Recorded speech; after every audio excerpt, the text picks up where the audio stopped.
বাকি সবাই কেরাম এই পবিত্র কোরআন বলছে আলা ইন্না আউলিয়া আল্লাহ লা খাউফুন আলাইহিম ওয়া লা হুম ইয়াহজানুন। একজন আল্লাহর ওলি বাহাউদ্দিন মুনতামি আলাইহি রাহমাতুল্লাহ তাআলা তেনার মাজার আছে দিল্লি সরজমিনে। যদি কেউ বাড়িতে দেখা যায় কারো যদি পরপর দুটি হয় তো তার স্বামী দেখা যায় স্ত্রীকে ভালো আছে কথা বুঝতে পারছেন? যদি কারো একাধিক একটা যদি মেয়ে হয় দুটি হলো তারপরে দুটি হলো তখন তার স্ত্রীকে তার স্বামী ভালোবাসে কথা বলবে ভালো ভালো কথা বলে একাধিকবার একটা দুটো তিনটে করতে করতে যখন 4-5টা মেয়ে হয়ে যায় তখন তার স্বামীটা কি হয় তার ভোল্টেজটা কোথায় যাচ্ছে 11,000 মাথায় ভোল্টেজ চলে যায়। আরে কি ব্যাপার বাড়ি বাড়ি শুধু আমার কন্যা সন্তান হয় আল্লাহ কি কবে আমার টাকা লেখেনি আমরা একটু চেষ্টা করি বা আর এমন মানুষ আছে তাদের মধ্যে মানে কে দেখাই হয় 4-5টা অনেক মানুষ চেষ্টা করে যে আমার একটা যদি বেটি হতো খুব ভালো হতো। আর এমন মানুষ আছে আমার পরপর 4টে বেটি হলে একটা যদি দেখা হতো খুব ভালো হতো। আর এমন মানুষ আছে আল্লাহ পাক রব্বুল আলামিন তার মেলা টাকা পয়সা ধন সম্পদ হারুন রশিদের মতো বাদশা মতো পয়সা টাকা দিয়েছে তার দেখাও নাই বেটিও না তার মাল খাবে দেবা করে খাবে সেটা দামি করবে না মসজিদে 5 টাকা দান করবে না কোন জাকাতে দেবে না ভালো মতো সে উসুলে করবে না বলে বাজি এই অবস্থা আমাদের বেড়াদার। বাহাউদ্দিন মুনতামি আলাইহি রাহমাতুল্লাহ আলাইহি এটা খুব গুরুত্বপূর্ণ বাহ্যিক ঘটনা মারাত্মক ঘটনা এটা আমরা মনোযোগ দিয়ে শোনার চেষ্টা করবেন। তো বাহাউদ্দিন মুনতামি আলাইহি রাহমাতুল্লাহ আলাইহির কাছে ওই ওনার জায়গাতে ওনার জামানায় এক কন্যার পরপর কন্যা সন্তান হয় বারে বারে তার 4-5টা মেয়ে হয়েছে তার স্বামী তাকে খুব জ্বালাতন করছে। আমাদের জামানায় ভাবছি পরপর যদি হয় আমাদের এসে জ্বালাতন আরম্ভ হয়ে যাবে মাছ ধর করে নানা রকম কথা যাবে বলে এইরকম করে তার কিন্তু 4-5টা কন্যা সন্তান মেয়ে হয়ে যায়। এমন তো অবস্থায় সে কিন্তু বলে আরে বারবার শুধু কন্যা সন্তানই হতে থাকে বেটা কি কখন আমাদের একটাও দেখেনি অন্তত যদি একটা বেটা হতো ভিতরে আমাদের আগুন জ্বালার লোক থাকতো আমাদের মোমবাতি জ্বালানো একটা লোক থাকতো তাহলে কি করা যায় আমাদের কপালে কি বেটা লেখেনি আল্লাহ পাক রব্বুল আলামিন বেটার সময় নিয়ে খেলাম এইরকম বলে তিনারা তখন কি করলেন বলতে আছে শোনো নাম শুনেছি দিল্লির সরজমিনের মধ্যে একজন আল্লাহর ওলিয়ে কামিল আছে আর সে ব্যক্তি আল্লাহর ওলিয়ে কামিলের দরবারে আমরা পৌঁছে যাব আর আল্লাহর ওলি দরবারের মধ্যে আমরা পৌঁছাবো আর পৌঁছানোর পরে আর তোমাকে বলবো তুমি চলে যাও এই তো অবস্থায় আর তোমার স্বামী তোমাকে অনেক কষ্ট দুঃখ দিয়ে থাকে আর তিনি নাম শুনেছেন হযরত বাহাউদ্দিন মুনতামি আলাইহি রাহমাতুল্লাহ তাআলা আলাইহি বলে একজন ওলিয়ে কামিল আছে একজন আল্লাহর দোস্ত আছে একজন আল্লাহর ওলি আছে বড় ভাই তিনি কিন্তু কাউকে কোনো কথা না বলে তিনি কিন্তু বাড়ি থেকে রওনা দিয়েছেন আর বাড়ি থেকে রওনা এসেছি বড় আরজি নিয়ে এসেছি হযরত বাহাউদ্দিন মুনতামি আলাইহি রাহমাতুল্লাহ আলাইহি বলতেছে মা বলে তুমি কোথায় থেকে এসেছো বলো কিসের জন্য এসেছো তুমি বলো তখন বলতে হুজুর আমি আপনার কাছে বড় আশা নিয়ে এসেছি আর যে ব্যক্তিরা আমি শরীফের মধ্যে বলেছি মেরা ভাই যে নাজাবা আপনি দেখো বাবা ইলাহি বলে একটি হাদিস শরীফ আছে আমি কিছু আল্লাহর ওলি বান্দারা তারা আমার আল্লাহ পাকের এত নিকট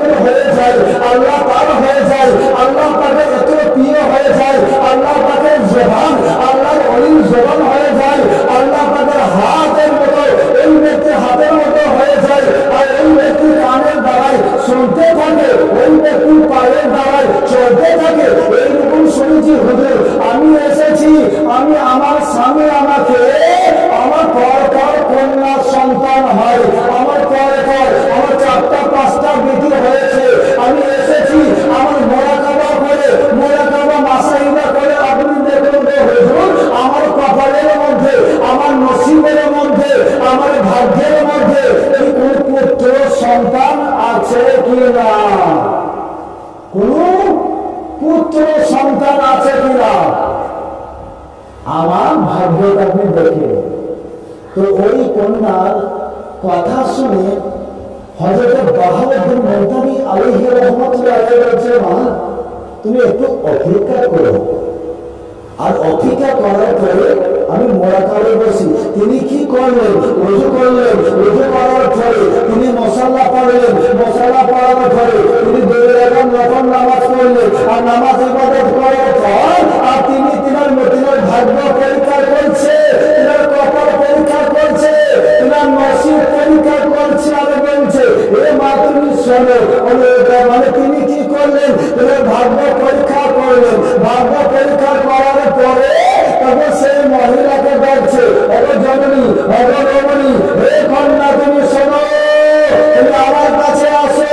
আর তখন বলছে, হলেন গো, তবে কি আপনি বলেন? বলছে, মা আল্লাহ তাদের কোরআন বলেছে, ইন্নাল্লাহা মা'আস সাবিরিন, সত্যবাদী সঙ্গ মানে আল্লাহ পাক বলেছেন যে মানে সত্যবাদীর সাথে মহান আল্লাহ পাক রব্বুল আলামিন থাকে। তুমি সবুর করো মা, তুমি ধৈর্য ধরো মা। এইরকম বাক্য তিনাকে বলছে। তিনি বলতে, আপনার কথা আমি ঠিক বুঝতে পারলাম না। সবুর করার কথা মানে কি? ধৈর্য ধরার কথা মানে কি? মা তুমি শোনো, তুমি মনে দুঃখ করিও না মা, তুমি মনে কষ্ট করিও না মা। আমি তোমার মোরাকাবা করে দেখলাম, তোমার কপালের মধ্যে, তোমার নসিবের মধ্যে, তোমার তকদীরের মধ্যে, তোমার ভাগ্যের মধ্যে একটাও পুত্র সন্তান নাই। তুমি আসলে ধৈর্য করে কান্না করতে লাগলেন। কেন? কন্যা সন্তানই আমার আছে, আমার কি কপালে বেটা সন্তান নাই? তা আমি তো আসলাম আপনার দরবারে বড় আশা নিয়ে, বড় আকাঙ্ক্ষা নিয়ে আমি আপনার দরবারে এসেছি হুজুর। আর আপনি কি বলছেন? তখন বলছেন, মা তোমাকে আমি আগে বলেছি, ইন্নাল্লাহা মা'আস সাবিরিন, সত্যবাদী মানে তুমি যদি আল্লাহ পাক রব্বুল আলামিন সত্যবাদীদের সাথে থাকে, ধৈর্যধারীর সাথে, ধৈর্য ধারণকারীর সাথে মহান আল্লাহ পাক রব্বুল আলামিন থাকে। এ মা পবিত্র কোরআনে ঘোষণা করেছে, যাও মা তুমি বাড়ি চলে যাও।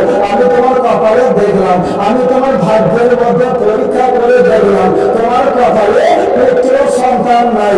এইরকম কথা যখন তিনাকে বললেন, ওই মহিলা কিন্তু বিরাট রাগ, এ তো বিরাট অবস্থা খারাপ। আমি তো আল্লাহর ওলির দরবারে আসলাম, আমি তো আল্লাহ পাকের দেওয়ারদের কাছে আমি আসলাম। আর নিশ্চয় আমার ভাগ্য হয়তো বদল হয়ে যেতে পারে, আমার নসিব হয়তো বদলে দিতে পারে। তো আল্লাহ ওলি বলছে, আমার কপালে পুত্র সন্তান নাই, আমার কপালে বেটা সন্তান নাই, তাহলে তো আর তো আমার রক্ষা নাই। আমি যখন এবার যদি আমার কোনো রকমের পুত্র সন্তান যদি না হয়, আমার স্বামী আমাকে বলেছে, এই স্ত্রী তুমি শোনো, এ আমেনা, এ জোহরা, এ আবেদা, এ খালিদা, এ মুসকানা, তুমি শোনো, এবার যদি পুত্র সন্তান জন্মগ্রহণ না করে তাহলে তোমাকে আমি কতল করবো, তোমাকে আমি জবাই করবো, এবং কি সে বাচ্চাকে পর্যন্ত জবাই করবো। কি অবস্থা দেখে আমাদের দেশে যেগুলো হয় সেগুলো তোমাদের জামানে আগে হয়েছে পারছি। তো আর মানে তিনি কি করলেন? বাহাদুর মুনতাবি আলাইহি রাহমাতুল্লাহ আলাইহির দরবার থেকে চলে যায়। আর চলে যেতে যেতে ওই মহিলা রমণী খুব কান্না করতে করতে যাচ্ছে। আর যেতে যেতে তিনি কিন্তু কি করলেন? একটা বাচ্চা ছেলের সঙ্গে দেখা যাবে, একটা বাচ্চা ছেলের সঙ্গে দেখা। কিতাবের মধ্যে বলেছে সে বাচ্চা ছেলেটার বয়স 8 থেকে 9 বছর। আর তারা কিন্তু ছেলেদের সঙ্গে তারা খেলাধুলা করছিল। আর খেলাধুলা করতে করতে ওই মেয়েটা, ওই মহিলাটার ভ্রমণটা মাটা আসছে। আর তিনি কিন্তু খুব কান্না করতে করতে আসছে। আর এদিকে ছেলেরা লক্ষ্য না করে একটি ছেলে লক্ষ্য করেছে।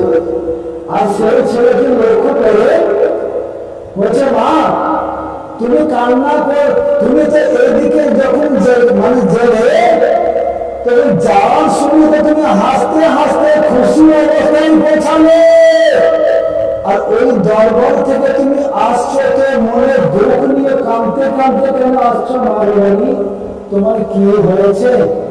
তোমার রাগ কেন? তুমি কেন কান্না করছো বলো? তখন সেই মহিলা বলছে, দাদা তুমি তো ছোট মাসুম বাচ্চা, তোমাকে কি বলবো দুঃখের কথা। তো বলছে, মা রমণী বলো, তোমার কি দুঃখ, তোমার কি কষ্ট, কি যন্ত্রণা বলো। তো বলছে, দাদা তুমি শোনো, তুমি তো ছোট ছেলে, তুমি আমার কি বিপদ থেকে উদ্ধার করবে? আমি তো নিজেই তো বিপদের মধ্যে পড়ে আছি। তো বলছে, তুমি আমাকে বিশ্বাস করে বলো মা, আমি যতটুকু পারবো, আমি যতটুকু পারবো আমি তোমার আমার সাহায্য করার চেষ্টা করবো। তুমি বলছে আমি সাহায্য করার চেষ্টা করবো। তাহলে ওই জায়গাতে, ওই মাজারের মধ্যে, ওই দরবারের মধ্যে, ওই জায়গাতে তুমি কেনে গিয়েছিলে বলে রমণী? তখন ওই মা বলছে, ও দাদা তুমি শোনো, আমার স্বামী পর পর কন্যা সন্তান হয় বলে আমার স্বামী আমাকে বলেছে, এবার যদি কন্যা সন্তান হয় তাহলে তোমাকে ঘর থেকে বাহির করে দেবো, তোমাকে মেরে ফেলবো, তোমাকে জবাই করে দেবো, তোমাকে বাড়িতে আমি থাকতে জায়গা দেবো না। তাই আমি ওই আল্লাহর অলির দরবারের মধ্যে গিয়েছিলাম বাবা।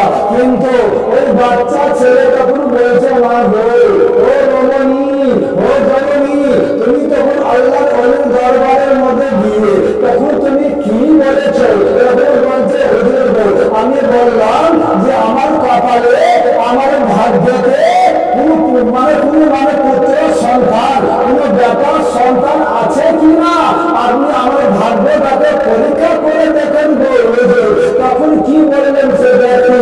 তখন বলছে, বাবা ওই ব্যক্তি যখন বলছে মা, তখন বলছে, মা তুমি শোনো, আমি তোমার কপালে দেখলাম, আমি তোমার ভাগ্যের মধ্যে দেখলাম যে তোমার ভাগ্যের মধ্যে কোন পুত্র সন্তান নাই, সবই কন্যা সন্তান আছে। যাও মা, তুমি দেখতে দেখো না। তাই আমি কান্না করতে করতে, তাই আমি কাঁদতে কাঁদতে আমি মাঝার থেকে আমি মানে বাড়ি থেকে রওনা দিচ্ছি। তখন সেই বাচ্চা কি বলছে মেলাতে পারছি, একটু লক্ষ্য করুন, একটু ধ্যান দেন। ওই বাচ্চা বলছে, এ মা রমণী তুমি শোনো, আবার তুমি আল্লাহর অলির দরবারে চলে যাও, আবার তুমি তিনার কাছে পৌঁছে যাও। তখন বলছে, কেমন করে পৌঁছাবো, কিসের জন্য? আল্লাহর অলি তো বলে দিলেন, আল্লাহ পাকে পীরটা বলে দিলেন, এ মা তুমি দুঃখ করিও না, তোমার কপালে পুত্র সন্তান নাই, তোমার কপালে কন্যা সন্তান, তোমার কপালে শুধু মেয়ে সন্তান আছে। আমি কেন তার দরবারে আবার যাব? তখন আল্লাহর অলির কথা এইরকম যখন বললেন বেরাদার মর্জি, ওই বাচ্চা ছেলেটা তখন কি কথা বলছে বেরাদার? তখন বলছে যে মা তুমি ওনার দরবারে চলে যাও, আর ওনার দরবারে চলে গিয়ে বলো, আমার কপালে যদি পুত্র সন্তান আছে, পুত্র সন্তান যদি থাকবে, তাহলে আপনার দরবারে আসবো কেন? এই কথাটা দিয়ে বলবে। এই কথা তো মারাত্মক কথা, যে আমার কপালে যদি দাদা সন্তান, কপালে যদি ভাগ্যতে নসিবে যদি থাকবে, তাহলে আমি আপনার দরবারে আমি কেন আসবো? অটোমেটিকই হয়ে যাবে পুত্র সন্তান। আমার কপালে পুত্র সন্তান নাই, তাই আমি আপনার দরবারে এসেছি।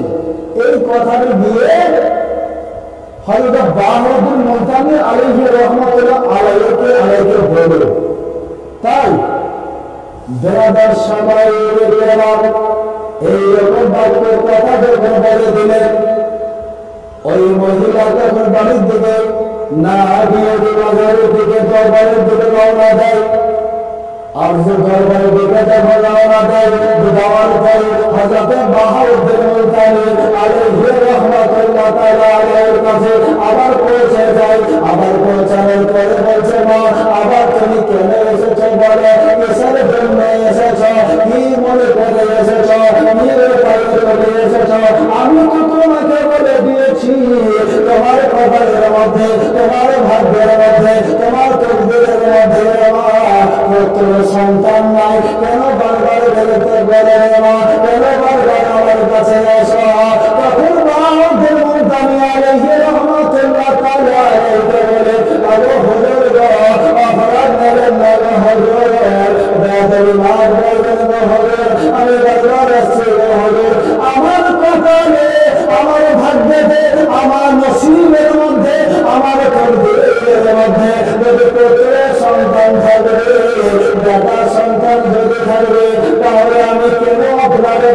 বাড়ি আসবে, অত মেয়েদের পুত্র সন্তান হয়ে যাবে, আর অত মেয়েদের হয়ে যাবে।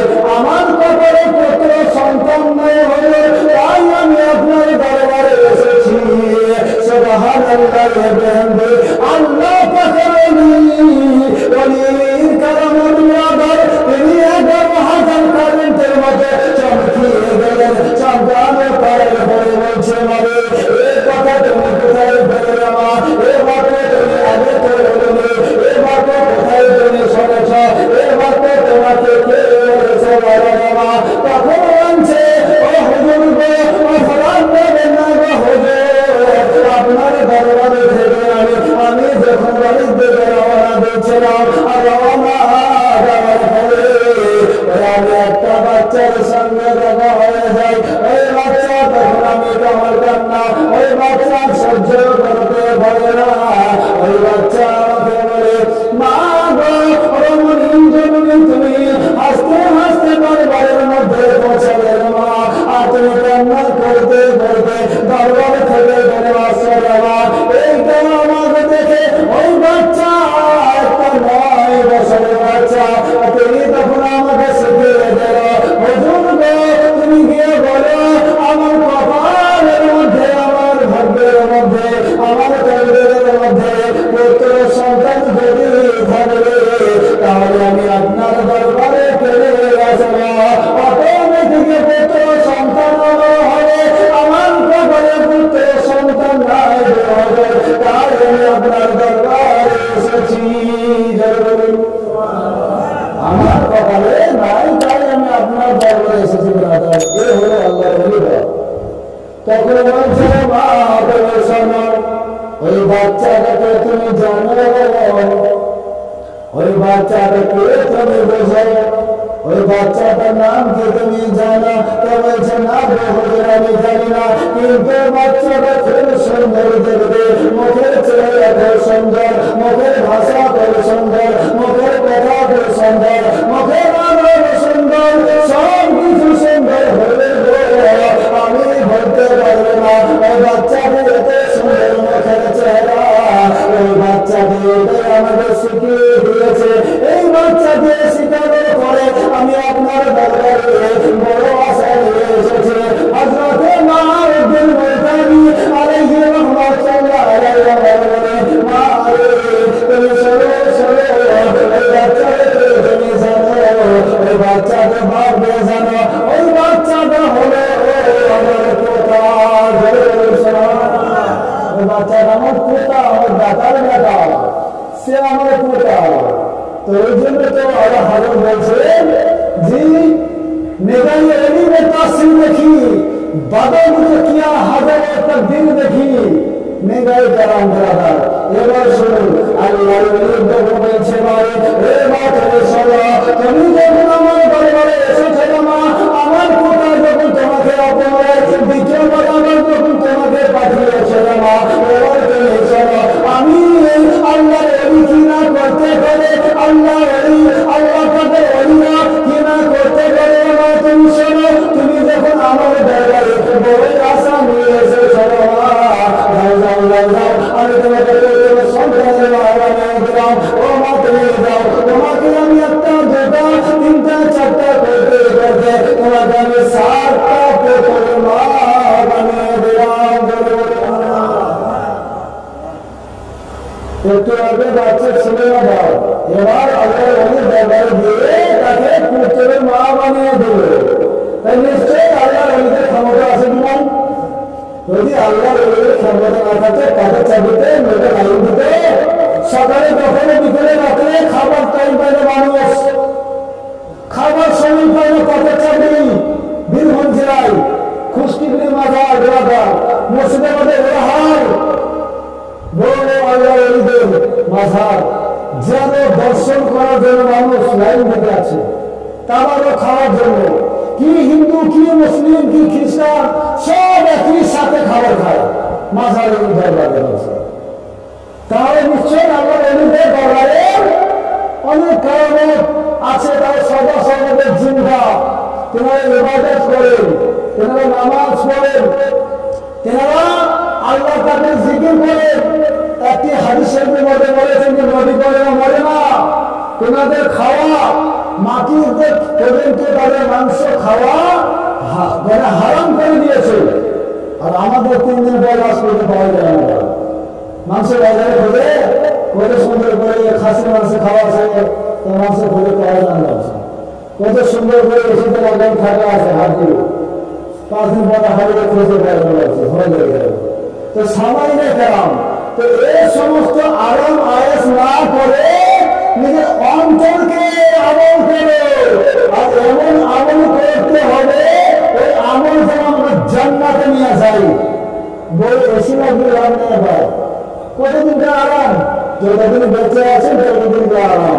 যেতলা 4তলা বাড়ি করে ভাবছি লাভ আছে, অন্তরে যদি আমলই না থাকে লাভ। তো এই সমস্ত না করে সদা সর্বদাই 5 ওয়াক্ত নামাজ পড়েন, প্রত্যেক দিন পবিত্র কোরআন মাজিদ আত্মাটা করে পড়েন। করছেন না টাইম নেই, এটা যে করছে এটা অনেক বড় আপনি এই যে নামাজ পড়ে দেখুন, যদি জগতে আসলে আসে যায় না, আসলে না আসলে জগতে যায় না, এটাই অনেক বড়। আবার কি আর এতে হয় না, সময় পাই না বলছি, আরো করতে গেলে তো আরো অবস্থা খারাপ। তো সামান্য খারাপ, তো তিনি ছিলেন আল্লাহর ওলি, আল্লাহ পাকের ওলিদের কারামত, এত কারামত আল্লাহ পাক তাকে দিয়েছিলেন। সেই মহিলা রমণীকে 7টা দাদার মা বানিয়ে দিয়েছিলেন। যখন পুনরায় তবে তার যখন বাচ্চা হয়েছিল, পিতাদের মধ্যে বলেছেন আল্লাহর ওলির দোয়া করার কারণে তোমার মানে সমস্ত কিছু মানে তকদীরকে বদলে নিয়েছেন। আবার হাজর রয়েছেন নিগায়ে এলিমে তাসির দেখিয়ে বাদা বুঝতে কিয়া হাজর তকদীর দেখিয়ে মানে নিগায়ে কালাম আল্লাহর ওলিরা ছাড়া পাল্টাতে পরিবর্তন করতে কোন ব্যক্তি করে পারে না, একমাত্র আল্লাহর ওলিরা আপনার ভাগ্য পরিবর্তন করে দিতে পারে। কিন্তু আর একটা দোয়ার বিনিময়ের মধ্যে হতে পারে না ভাই, আল্লাহর ওলিদের নিশ্চয় তেনারা পরেশগার ইমানদার আল্লাহ ওরা ব্যক্তি, তাই তেনাদের দোয়া আল্লাহ পাক রব্বুল আলামিন কবুল করে নেয়। আর আমাদের দোয়া করবেন হবে তেনারা যে বেরেন কে রাখবেন সামান্য কেরাম, তেনারা যেটা যা বলেছেন সেইটাই তেনারা ওই কাজটি কিন্তু করতে পারে, ওই কাজটি হয়ে যায়। এমন তো অবস্থায় দেওয়া যায় সামান্য কেরাম যে সমস্ত তেনাদের জন্য কোরআন রয়েছেন, জি এনাদের হাদিস শরীফের মধ্যে বলা হয়েছে যে তোমরা যদি মনে করো এনাদের বিপক্ষে কোনো কথা বলবে, কোনো বিপক্ষে কথা বলার আগে যদি একটা ব্যাগরি করেছে আল্লাহর ওলিদের সামনে সুন্নি ছাড়া কেউ বলবে যে সুন্নিরা ওইদিকে ভালো আছে, কিন্তু পাইকারকে ভালো আছে, ওয়াহাবি বলে মাথায় বোঝাই, তাই না? মারে তো বোঝা যায় এ ফারাদের কাণ্ড, এ ওয়াহাবিদের কাণ্ড, লাভ মজুরি কাদিয়ানি রাফজুল সিয়া সুন্নি জামাত। বাজারে যদি আমরা যাই সেখানে আমরা কোরআনের শরীফের সেরা পাঠ করি, সেখানে সিজদা করি না, সেখানে আমরা মানত করি। কার নামে? একটা ওসিলা খুঁজি। আরে ওসিলা খোঁজার কথা তো পবিত্র কোরআনেই বলা হয়েছে, ইয়া আইয়ুহাল্লাযীনা আমানু ইত্তাকু ইলাল ওসিলা। এই যে 2তলা বাড়ি আছে ভাবছি, এই 2তলা বাড়ি তার মধ্যে এইখানে আছে, আর আমি যদি বলি যে ছাদে হলো কি করবো, তারপর বাঁধের মতো ভালো কথা বলে ধরে দিলে এই ভাবাজি এই ওহাবে কানে ঢুকে আছে ওসিলা মারা যাবে। বেড়াটা পবিত্র কোরআন বলছে ওসিলা খুঁজতে হবে মাধ্যম, ওসিলা না খুঁজলে পারে উকিল।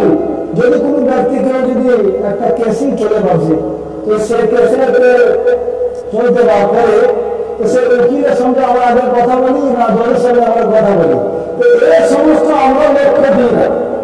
কারণ ফারাজি ওয়াহাবি যে নবী পাকের দুশমন সে আমাদের দুশমন বলে দেওয়া হয় সময় লেখাম। তো আল্লাহ ওলিদের মাঝাবে আমরা যাই তেনাদের দরবারে ওসিলা খুঁজতে, আল্লাহ পাক আল্লাহ তাআলা আমরা তো নেককার বান্দা নই, আমরা পরেশগার বান্দা নই, ইনি একজন আল্লাহর ওলি, আপনার প্রিয় বান্দা, আপনার ওলি দরবারে এসেছি আল্লাহ আমার দোয়াকে কবুল করে দিন, আমার মনে নেক আশাকে পূর্ণ করে দিন, এই বলে আমার মাঝারে যায় যাই না বাবু।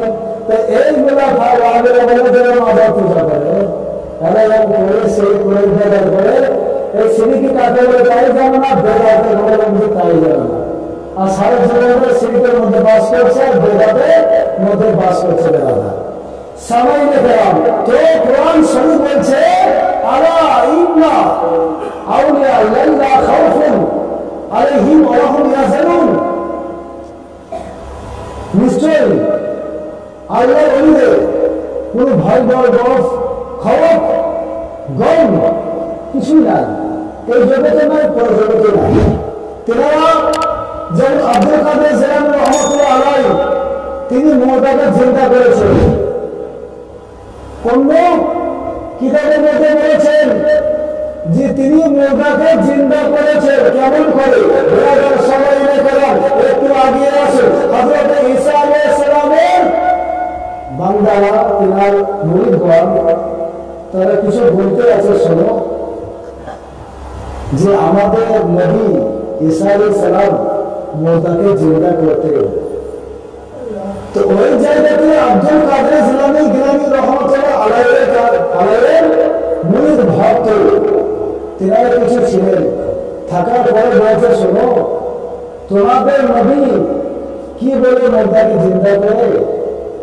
তখন বলছে আমাদের নবী কুনতু বিইজনিল্লাহ, এই আল্লাহর বান্দা আল্লাহর হুকুমে উঠে যায়, এই বলে আল্লাহর বান্দাকে মৃত ব্যক্তিকে মরতা ব্যক্তিকে উঠাতেন ঈসা আলাইহিস সালাম। তো আব্দুল কাদের জিলানী আলাইহি রহমাতুল্লাহ আলাইহির মুরিদগণ শিষ্যগণ তিনারা কয়েকজন ছিলেন এবং বলে শোনো তোমাদের নবীকে আল্লাহর নামে ওঠাই আর আমাদের পীর প্রেমে পীর রওশন জামির সমস্ত পীর সেরেমনি সমস্ত ওলিদের মাথার তাজ সমস্ত পীর মানে পীরদের মাথার মুকুট যাকে বলা হয়। আব্দুল কাদের জিলানী নাম শুনেছো? আব্দুল কাদের জিলানী গাউসে সামদানি কুতুবুর রব্বানি মেহবুবে সুবহানি আব্দুল কাদের জিলানী আলাইহি রহমাতুল্লাহ আলাইহি আল্লাহর নামে মুতাকে জিন্দা করবে না, সে কিন্তু মানে নিজের নামে মুতাকে জিন্দা করবে। কত বড় কথা বলি নিজের নামে মুতাকে জিন্দা করবে কে? বলছিল আব্দুল কাদের জিলানী। ঈসা আলাইহিস সালামের তারা তার মুরিদগণের বলতে হয় আল্লাহর নাম ছাড়া তো মুতাকে ব্যক্তি উঠবে না, আর একটা মানুষের নামে আর বড় আব্দুল কাদের জিলানী নামে মুতাকে চিন্তা করলে কি করে হয়? তবে হবে তাই বলছে তারা কাজ করে কবে আসবে? বলছে আমার হুজুরদেরকে আমি জিজ্ঞাসা করবো আর কবে। আর তোমরা একটা কাঁচা কবর একটা কাঁচা কবরকে তোমরা লক্ষ্য রাখবে যে কবে ওই ব্যক্তি ইন্তেকাল করে দিয়েছে, 2 দিন 4 দিন পরে আমাদেরকে খবর দেবে, আমরা কর্মস্থানের মধ্যে চলে যাব আর তোমরা কর্মস্থানের মধ্যে পৌঁছে যাবে। আর আমার বড় আব্দুল কাদের জিলানী গাউসে সামদানি কুতুবুর রব্বানি মেহবুবে সুবহানি আব্দুল কাদের জিলানী আলাইহি রহমাতুল্লাহ আলাইহি কবরের কাছে হাজির করে দেবে, তাদের সামনে নিকলাম। এইরকম কথা যখন বলে দিয়েছেন বলার পরে আব্দুল কাদের জিলানী আলাইহি রহমাতুল্লাহ আলাইহির দরবারে সেই সমস্ত শিষ্যরা তারা বলছে হুজুর আমরা একটু ব্যাধের মনে ফেলেছি, আমরা একটু ভুল করেছি। তো বলছে কি তোমরা ভুল করেছো বলো? এমন তো অবস্থায় ঈসা আলাইহিস সালামের আমাদের সঙ্গে দেখা হয়, তারা কিন্তু কথার কাছে আর তারা বলে আমাদের নবী মুতাকে জিন্দা করতে পারে, তোমাদের পীর কি পারে? আমরা তখন বললাম যে তোমাদের নবী কি বলে মুতাকে জিন্দা করে, মৃত্যুকে জীবিত করে বলো। তখন তারা বলছে আমাদের নবী কুনতু বিইজনিল্লাহ, হে বান্দা উঠে যাও আল্লাহর নামে, এই বলে কিন্তু তারা বললো। তখন বলছে তোমরা কার নাম বলেছো বলো?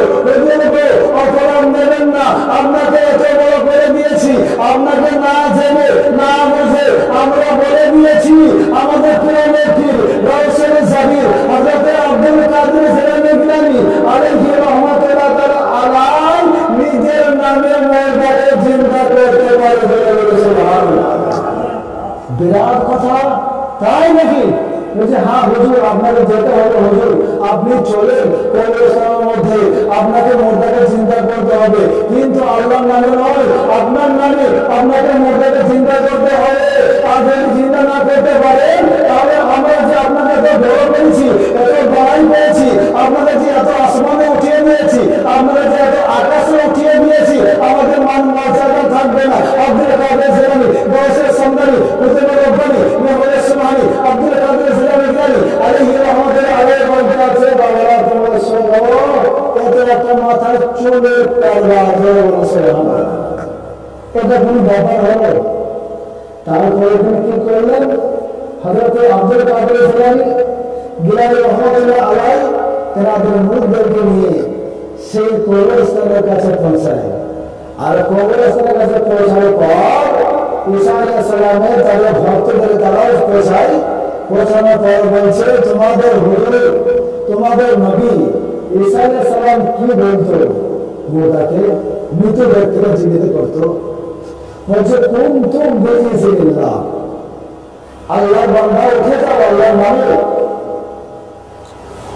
ওটা আব্দুল কাদের জিলানী বলছে, শোনো, তোমাদের নবীকে আল্লাহর নামে মুর্দাকে জিন্দা করতে, আর আমি আব্দুল কাদের বলছি, এ শুধু চেঁচুড়ি গ্রাম নয়, এ বীরভূম জেলা দেখবে না, মুর্শিদাবাদ জেলা দেখবে না, বর্ধমান জেলা দেখবে না, সারা জগৎ জন্ম ভাবে আব্দুল কাদের জিলানীর ঘটনা মনে রাখবে, আব্দুল কাদের জিলানীর কারামতটা মনে রাখবে, আব্দুল কাদের ইমানটা মনে রাখবে।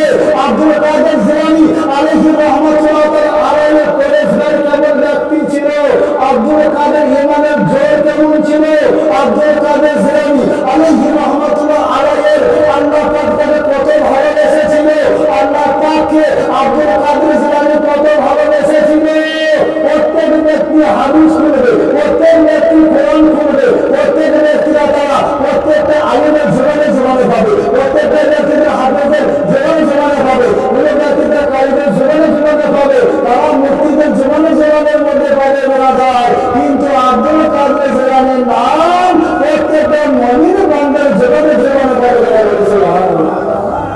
আব্দুল কাদের জিলানী রাহমাতুল্লাহ আলাইহি বলছে, সে বলতো কুনতুম বিইজনিল্লাহ, আর ইনি বলছে কুনতুম আব্দুল কাদের। কি বলছে? কুনতুম আব্দুল কাদের। হে আল্লাহর বান্দা, আমি আব্দুল কাদের বলছি, তুমি উঠে যাও। সে মাইনাকে বলছে কবরস্থানে আব্দুল কাদের জিলানী রাহমাতুল্লাহ আলাইহি, বলছে কুনতুম আব্দুল কাদের, আমি আব্দুল কাদের বলছি, এ মাইনা তুমি উঠে যাও। আল্লাহর হুকুম মানে আমার হুকুম নেই। তো তোমাকে আল্লাহ পাক কত ভালোবেসেছিলেন, তিনি আল্লাহকে কত ভালোবেসেছিলেন, আল্লাহ পাক তোমাকে কত পাওয়ার দিয়েছিলেন, আল্লাহ পাক রব্বুল আলামিনের উপরে ঈমান দিয়েছিলেন, আল্লাহ পাক রব্বুল আলামিনের নির্ভর করতে হয়েছিলেন। হাদিস শরীফের মধ্যে বলেছেন, মা লাহুল মাওলা ফালাহুল কুল, তুমি আমার হও, আমি তোমার হয়ে যাব। ছেলেমেয়ে ভালোবাসা বলছে, ছেলেমেয়েদের ভালোবাসা কেমন হয়? বলে তুমি যদি আমাকে ভালোবাসো, আমি তোমাকে ভালোবাসবো, তুমি যদি আমার জন্য জান দাও, আমি তোমার জন্য জান দিয়ে দেবে না, ওরা ভাবছি এগুলো কিন্তু করে বেড়াবে বাপ। তো হাদিস শরীফ বলছে, মা লাহুল মাওলা ফালাহুল কুল, তোমরা কাউকে না ভালোবাসে, তুমি মেয়েকে না ভালোবাসে, তুমি তো টাকা পয়সাকে না ভালোবাসে, তুমি অর্থ পাত্র যেটা না ভালোবাসে, আমাকে ভালোবাসে। মা লাহুল মাওলা ফালাহুল কুল, তুমি আমাকে ভালোবাসবে, আমি তোমাকে ভালোবাসবো। হে বান্দা, তুমি নামাজকে ভালোবাসবে, নামাজ তোমাকে ভালোবাসবে, তুমি ঈমানকে ভালোবাসবে, এই ঈমান থাকার কারণে তোমাকে জান্নাত নিয়ে যাবে। আর তোমার কি হবে? ঈমান থাকার কারণে তোমাকে জাহান্নামে নিক্ষেপ করবে না। ওই ঈমানদারির মধ্যে, পরেশগারির মধ্যে তোমাকে জান্নাতে নিয়ে যাবে। তুমি রোজাকে ভালোবাসবে, রোজাকে তুমি ভালোবাসবে, রোজা তোমাকে জান্নাতে নিয়ে যাবে। রোজা শুনে অনেক মানুষ দেখবো রোজা রাখার সময় পায় না, কেউ বলে জ্বর, কেউ বলে ঠান্ডা, কেউ বলে হাতে লাগা, বিভিন্ন রকমের কারিগরি রোজা হবে। আর আজকে সে বলে গেছে যে আজকে রোজা রাখা যাবে না, আজকে রোজা কেন আমার গ্যাস হয়েছে, রোজা রাখা যাবে না, কেউ রোজাকে অল্প মাঝে রোজা রাখা যাবে বলে কি এটা ভাবছি যে প্রথমে রোজা মাত্র পার হবে, প্রথমে রোজা মারতে চলে যাবে। বরাবর বলছি এই মহব্বত যদি অসুস্থ থাকলে যদি আপনি রোজা রাখেন তাহলে আমার রোজা রাখলে ক্ষতি হবে, মরে যাবে আপনি। কোন ব্যক্তি মরে যাবে কি? মরে যাবে না ব্রাদার, তাহলে নিজের জানকে আমরা এত ভালোবাসি, একটা যে অসুখ হবে কোথায় যাবো, করবে না কোথায় যাবো বর্তমান। তা আমরা দেখি টাকা পয়সা কোথায় কি থাকে না থাকে, আমরা খোঁজ খরচা করি না বলছি হিসেবে নিজের জীবনকে বাঁচানোর জন্য। আর কিন্তু আমরা এটা চেষ্টা করি না জীবন তো কোনোদিন বাঁচাতে পারবো চেষ্টা নাই, ও বলে কে বাঁচাবে আমাকে, আমার তো নামাজই নাই, আমার তো ইবাদতই নাই, আমার তো হজ জাকাত কিছু নাই, ফরজ বাড়িতে কিছু নাই আমার, আমি শুধু খাঁটি খাই, আমি খাঁটি কাজ করি আর খাই দাই চলি, কিন্তু আল্লাহ পাক না জানি আমার কখন আমার চোখের পাতা বন্ধ হয়ে যাবে, কখন আজরাইল ফেরেশতা চলে আসবে, কখন আমার জানকে খরচ করে নেবে, কখন আমার মরণ হয়ে যাবে, আমার সব পড়ে থাকবে, টাকা পয়সা ঘর বাড়ি, কেমন ভাবছি নিজের সাথে নিজের কেউ সাথে নিয়ে যাবে, কোন ব্যক্তির সাথে নিয়ে যাবে না বেড়াতে, তাহলে পরে হযরতে হারুন আর রশিদ বাদশাহ তিনি তখন কি করছেন, মৃত্যুবরণ করছেন। আর মৃত্যুবরণ করার পর তখন তিনি মৃত্যু হওয়ার আগে বলছে শোনো, আপনাদের উজিরদেরকে বলছে কিনা প্রজাদেরকে বলছে শোনো, আমি তো এত টাকার মালিক, এত পয়সার মালিক, আল্লাহ পাক আমাকে করেছে, তোমরা শোনো আমার ইবাদতের বন্দেগী ভিতরে কিছু করিনি, কিন্তু আমার আল্লাহ পাক যদি আমাকে চায় তো আমাকে আল্লাহ পাক আমাকে জান্নাত দিতে পারে। আর তিনি যখন বলছেন মরার আগে তোমাদেরকে বলেছে আমি যখন মরে যাব, মরার সময় লাশটা যখন নামানো হয়ে যাবে, যখন খাটুনির মধ্যে রাখা হবে আর ওই হাত দুটিকে কি করবে, ঝুলিয়ে রাখবে।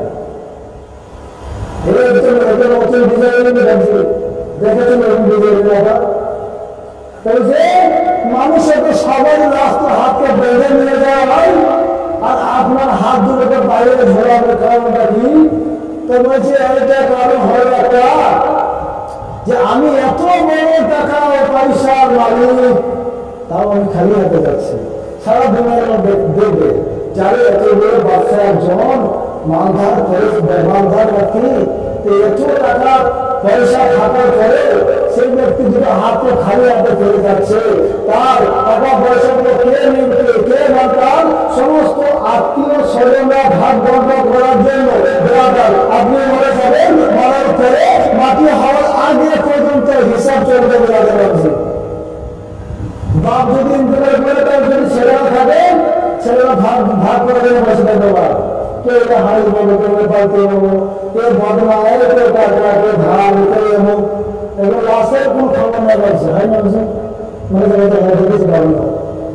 তো সবাই নিয়ে গেলাম 3 দিন, কেউ বলে যে না এটা করতে হবে অন্তত 4 দিন হয়, কেউ বলে 40 দিন, 4, তখন তারপর যখন তোমার হয়তো ভাগ বদল করবে, তখন কেউ বলো না এটা চলবে না, আমাদের বাচ্চা চলে গেছে, আবার কার জন্য রাখবে। এরকম আমাদের ইতিহাসে ভাবছি হয়েছে, আমার নিজের চোখে দেখা গেল, সবাই নিয়ে গেলাম।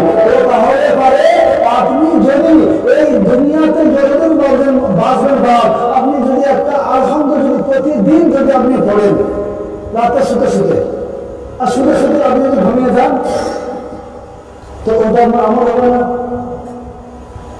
আমার মোবাইল একটা হেডফোন লাগাই না, মোবাইল আমরা না লাগাতে তারপরে শুরু রহমান তো আমরা শুনি না কাজে রাখি। কিতাবের মধ্যে বলেছে যে যদি কোনো ব্যক্তি সূরা মুলক 29 পয়েন্টে আছে, সূরা মুলক, এই সূরা মুলক যদি প্রতিদিন সে ব্যক্তি বিছানায় শুয়ে শুয়ে পাঠ করে, মরার পরে সে ব্যক্তি জান্নাতে ওয়াজিব হয়ে যাবে। আর তার কবরে আযাব হবে না একদিন। সব মুলকে আছে, ফজিলত আছে, সূরা কাহাফ আছে, সূরা মুজাম্মিল আছে, সূরা ইয়াসিন আছে, সূরা রহমান আছে, नहीं बाबू हमारे टाइम नहीं हमारे नहीं सभी ऐसा बात है ना তাহলে এইগুলো প্রতিদিন আমরা আমল করি আমাদের জন্য জান্নাত মেরে বলেছে কবরে এত সুন্দর যখন জান্নাতীকে জান্নাতের মধ্যে দেওয়া হবে তাকে যে পানি পান করানো হবে সে পানিটা বলছে যতদিন বেঁচে থাকবে ওই ব্যক্তি হাইটে রয়েছে পানিতে বাঁচা রাখবে না আর তার বয়স হয়ে গেলে 30 থেকে 32 বছর বয়স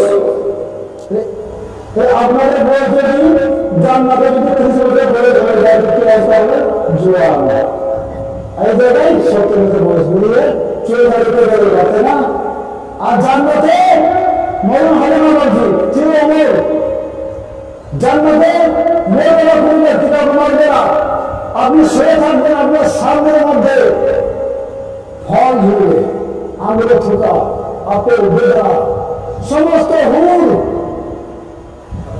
হুর দেখতে বলতে হুর সেবা করবে হুর করি তার মধ্যে ওই জায়গায় সেবা পাচ্ছে না বাবু সেবা কিভাবে ভালো তবে যদি হুর থাকবে তাকে সেবা যত্ন করবে জান্নাতের ভেতরে আরাম আয়েসা দুঃখ এই সামান্য মা খারাপ দেখে তো আমাদের সংসার করছি আমরা দিন ইসলাম ভুলে যাই হুর দেখলে কি হবে জান্নাতের ভেতরে এই লোক আমরা করি না আর মানে বুড়ো ব্যক্তিরাও থাকবে না সবাই জোয়ান হয়ে যাবে আর তাদের দেখে তাদের চেহারা এত সুন্দর চেহারা হয়ে যাবে তাদের চেহারাতে নিজের জ্যোতি সম্মান ঝলমল করে দেবে চেহারা আর সবার সবাই তোমাদের দেখভাল করবে তোমাদের জান্নাতি পোশাক পরানো হবে তোমাদের জান্নাতের খাবার দেওয়ানো হবে তোমাদের সমস্ত কিতাবের মধ্যে 70,000 ফারিস্তা তাদের জন্য সেবা যত্ন ভালোবাসার জন্য তাদের কাছে সব বড় বেড়ে থাকে জান্নাতের কাজ করতে হবে দেখো তুমি কেমন ফলে বলেছ যেমন গাছের বীজ লাগালে বা তেমন গাছ হবে যেমন আমল করবেন তেমন ওই জায়গায় ফলে হবে এইখানে যেমন পরীক্ষা দিবেন তেমন ওই জায়গায় রেজাল্ট পাবেন এই জায়গাতে যদি পরীক্ষা ভালো লেখেন তবে কিন্তু রেজাল্ট আপনার ভালো রেজাল্ট হবে আর এই জায়গাতে যদি ঘন্টা মেরে চলে যায় ওই জায়গাতে বাড়ি কামাই এত বাড়িটা দেবে মন খারাপ রাখিয়ে কবরতে এটা আগে কবরের রক্ষা করতে গেলে বাজে সদা সর্বদাই বলুন তো স্মরণ রাখতে হবে হাদিস বলছে বাংলা যে ব্যক্তি মরণকে সদা সর্বদাই স্মরণ রাখে তো সেই ব্যক্তি যে ভয় করে মরণকে শুনেছেন হযরতে সুলাইমান আলাইহিস সালাম তিনি একজন ওলি মানে একজন সলেমান নবী সৈয়দ সুলাইমান নবিয়ানা আলাইহিস সালাম তিনি কি মরার আগে বেরাদার তিনি একদিকে যায় আর তোমার পিছনে পিছনে একজন বড় ব্যক্তি আছে হযরত সুলাইমান নবিয়ানা আলাইহিস সালাম ভাবছি কে আমিও আসছি আমার পিছনে পিছনে আসছে কে আমার যখন ঘুরে কিছু কথা বলতে যায় তো এই ব্যক্তি দেখে আমার অন্যদিকে পালিয়ে যায় এরকম করতে করতে সে হযরত সুলাইমান নবিয়ানা আলাইহিস সালাম আবার অন্য একটি জায়গায় চলে যায় এরকম করতে করতে দেখছে ওই ফকির বলে দেখতে সেও আসছে সুলাইমান যে ব্যাপারটা কি কারণ বুঝতে পারছি না আমি যেদিকে যাই এ ফকির দেখছি আমার পিছনে পিছনে আসে এই ব্যক্তি কে আসছে তো হযরত সুলাইমান নবিয়ানা আলাইহিস সালাম এক দেশ থেকে অন্য দেশের মধ্যে পৌঁছে যায় এক দেশ থেকে অন্য দেশের মধ্যে চলে যায় এক প্রান্ত থেকে অন্য প্রান্তের মধ্যে চলে যায় হযরত সুলাইমান নবিয়ানা আলাইহিস সালাম পিছন পিছন আসে অন্য জায়গাতে তিনি যখন পৌঁছান আবার পিছন দিয়ে এদিকে যখন তাকায় হযরত সুলাইমান নবিয়ানা আলাইহিস সালাম আবার পিছন দিকে যখন তাকায় ওই ফকির ওই ব্যক্তি আসতে আসে আবার যেতে যেতে হযরত সুলাইমান নবিয়ানা আলাইহিস